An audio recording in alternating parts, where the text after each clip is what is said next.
अस्सलाम वालेकुम दोस्तों, आज हम बात करने वाले हैं खैरुद्दीन बारबरोसा के बारे में। खैरुद्दीन बारबरोसा कौन था? एक मुजाहिद जो मुसलमानों का हीरो था, लेकिन मगरिब के लोग आज भी उसको चोर कहते हैं और तुर्की की नेवी आज भी उनकी कब्र पर सलामी देती है।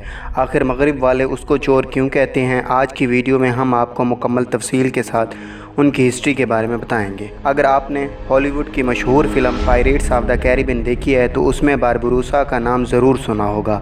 इसमें एक बहरी डाकू का नाम बारबरोसा है, लेकिन हकीकत इसके बरक्स है। बारबरोसा मुसलमानों का अजीम जर्नेल था जो न सिर्फ मुत्तकी, परहेजगार और अच्छे दिल का मालिक बल्कि मुसलमान नेवी फोर्स के अजीम जर्नेल थे जिसने यूरोप की मगरिब की ईसाई ताकतों का अकेले मुकाबला किया और उन्हें कई बार शिकस्त दी। इस्लाम दुश्मन मगरिब ने कई बार एक सलेबी जंगजू जिसने बैतुल मुक़द्दस हमले में हिस्सा लिया और बेगुनाह मुसलमानों का कत्ल आम किया, उसके नाम को ज़िंदा रखने के लिए एक टेक्नोलॉजी का नाम उसके नाम पर रख दिया। आप सबके मोबाइल में ब्लूटूथ तो होगा ही और आपने उसको इस्तेमाल भी किया होगा, लेकिन बहुत कम लोग ही जानते हैं कि ब्लूटूथ एक सफाक कातिल का नाम है जिसने कई मुसलमानों का कत्ल किया और उसका नाम उसके मसनूई नीले दांत की वजह से दिया गया।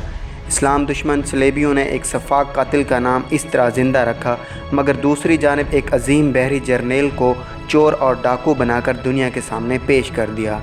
खैरुद्दीन बारबरोसा को न सिर्फ इस पायरेट्स में बदनाम करने की कोशिश की गई, बल्कि 1953 में बनने वाली film raiders of the seas में भी एक बहरी डाकू का नाम बारबरोसा रखा गया। उसी तरह एक नावल लिखा गया सी फ्लोट्स, जिसमें डाकुओं का सरदार और खैरुद्दीन बारबरोसा को चोरों का सरदार के तौर पर पेश किया गया। स्पेन, जिस पर कभी मुसलमानों की हुकूमत हुआ करती थी, ईसाइयों के कब्ज़े में था, जिन्होंने लाखों मुसलमानों को अपना ग़ुलाम बना दिया था। जब चाहते थे उनका कत्ल करते थे और कोई मुसलमान उनकी मदद को ना जाता था।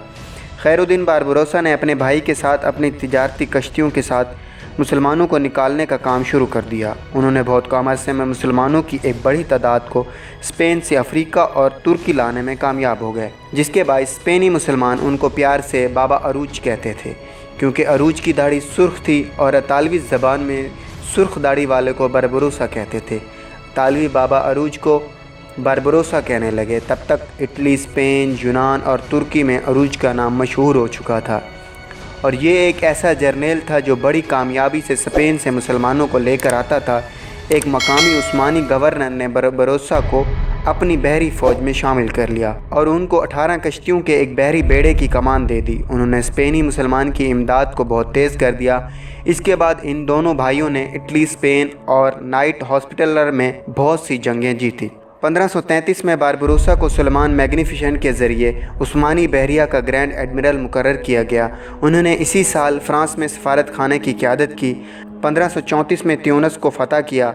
बारबरोसा 1945 में इस्तांबुल में रिटायर हुए और अगले ही साल वफ़ात पा गए। अब हम बात करते हैं बारबरोसा पर बनने वाली मूवी की, जो एंजन एल्टन, जो अर्तगल के नाम से मशहूर हैं, वो इस मूवी में काम कर रहे हैं और दूसरे बहुत से नामवर अदाकार भी इसमें शामिल हैं। तो देखते हैं कब तक ये मूवी रिलीज़ होती है। तब तक के लिए अल्लाह हाफ़िज़।